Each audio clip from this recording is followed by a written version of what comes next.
Kunci jawaban Massive Open Online Course, MOOC, pelatihan bagi tenaga medis dan tenaga kesehatan, air susu ibu sebagai fondasi nutrisi dan kesehatan awal kehidupan bayi angkatan 1.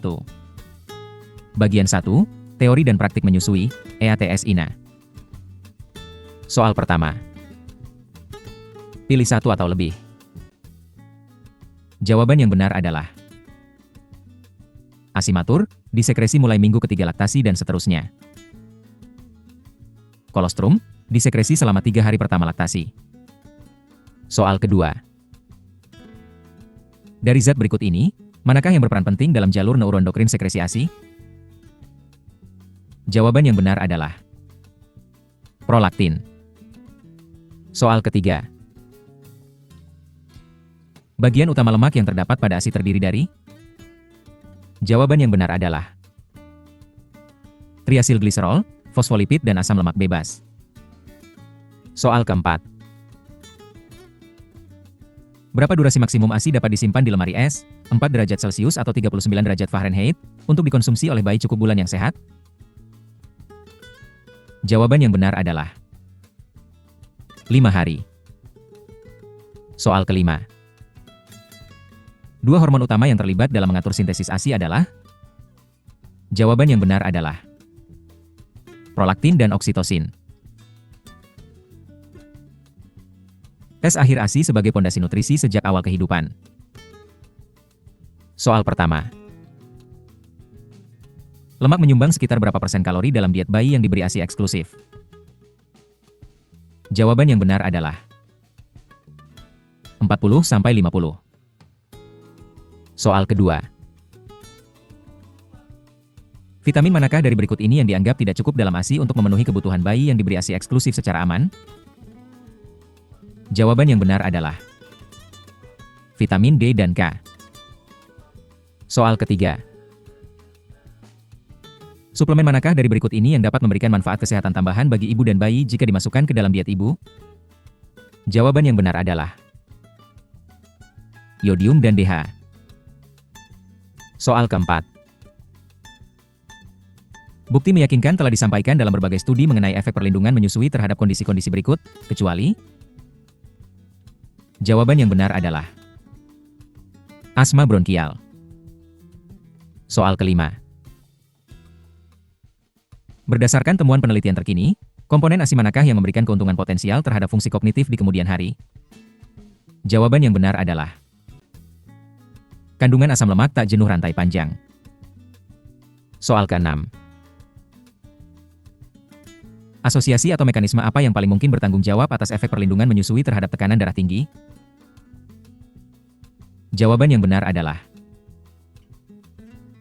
menyusui melindungi terhadap kelebihan berat badan dan obesitas, yang merupakan faktor risiko hipertensi di kemudian hari.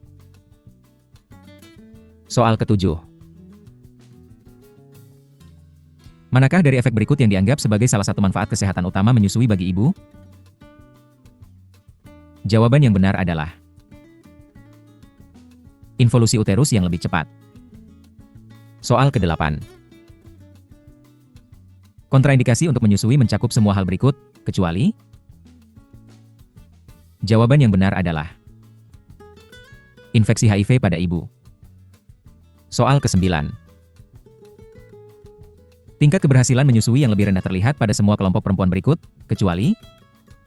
Jawaban yang benar adalah semua perempuan yang menjalani persalinan sesar. Soal ke-10.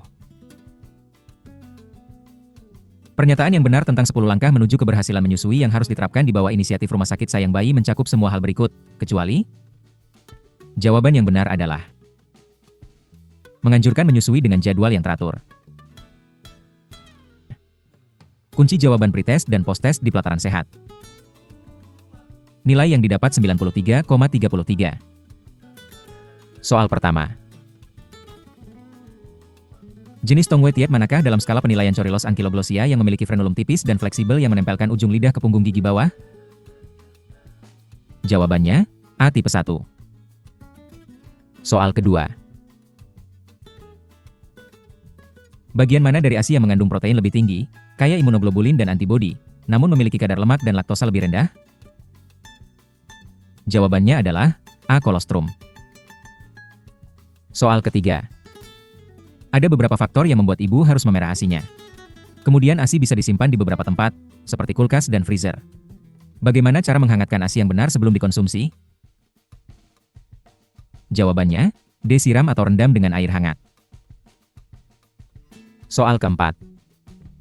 Apa kesimpulan meta-analisis WHO tentang hubungan antara menyusui dan tekanan darah sistolik pada orang dewasa? Jawabannya, C. Menyusui memberikan efek perlindungan yang kecil namun signifikan terhadap tekanan darah sistolik pada orang dewasa. Soal kelima. Seorang wanita hamil 37 minggu baru saja datang kepada Anda untuk berkonsultasi, dengan kekhawatiran utama akan depresi pasca melahirkan, karena ia mengetahui bahwa ia hanya memiliki waktu beberapa minggu lagi untuk melahirkan bayinya. Pasien dan pasangannya bertanya-tanya suplemen apa yang terbaik untuk mencegah dan mendukungnya selama masa menyusui? Jawabannya, B. Asam lemak omega 3, DHA. Soal ke-6. Apa mekanisme biologis menyusui yang mungkin bertanggung jawab dalam mencegah hipertensi? Jawabannya, A. Perbedaan kandungan asam lemak ASI dan susu formula. Soal ke-7. Selain zat gizi makro, ASI juga mengandung zat gizi mikro seperti vitamin, mineral, dan faktor bioaktif. Jawabannya, C. Vitamin D. Soal ke-8. Mekanisme apa yang diusulkan di mana menyusui dapat memberikan efek perlindungan terhadap infeksi gastrointestinal? Jawabannya, A. Adanya zat yang mempunyai sifat antimikroba atau imunologi, penghindaran kontaminasi, dan status gizi umum bayi yang diberi ASI. Soal ke-9. Berapa rekomendasi asupan vitamin D harian untuk anak usia 0-1 tahun? Jawabannya, C. 400 IU hari. Soal ke-10. Beberapa keadaan mungkin menyarankan untuk tidak memberikan ASI untuk sementara atau tidak merekomendasikannya sama sekali. Manakah dari kondisi ibu di bawah ini yang menyarankan untuk tidak menyusui sama sekali? Jawabannya, D. Ibu dengan tuberkulosis paru aktif yang tidak diobati. Soal ke-11. Banyak penelitian yang meneliti hubungan antara menyusui dan berbagai dampak kesehatan atau penyakit pada anak-anak dan orang dewasa. Pernyataan manakah di bawah ini yang benar mengenai menyusui dan dampak kesehatannya? Jawabannya, C. Menyusui dikaitkan dengan penurunan risiko obesitas pada anak usia dini pada anak usia 2-6 tahun. Soal ke-12. Bagaimana ibu dari anak kembar dapat mengatur pemberian makan jika menyusui kedua bayi kembar secara bersamaan menimbulkan tantangan? Jawabannya, C. Gunakan ASI yang dipompa melalui botol. Soal ke-13. Apa manfaat menyusui bagi ibu dengan HIV di negara berkembang dengan akses terbatas terhadap susu formula? Jawabannya, C. Menyusui menurunkan risiko kematian akibat penggunaan susu formula yang tidak aman di negara-negara berkembang. Soal ke-14. Apa pengaruh obesitas ibu terhadap inisiasi dan durasi menyusui?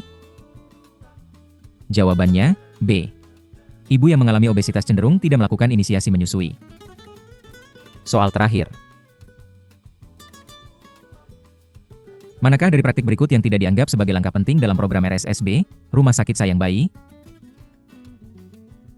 Jawabannya, C. Memberikan susu formula sebagai alternatif pengganti ASI. Akhirnya selesai sudah. Semoga bermanfaat untuk teman-teman tenaga medis dan tenaga kesehatan semua. Jangan lupa subscribe, like, komen, share dan nyalakan notifikasi lonceng untuk channel YouTube ini @goldrine14. Terima kasih.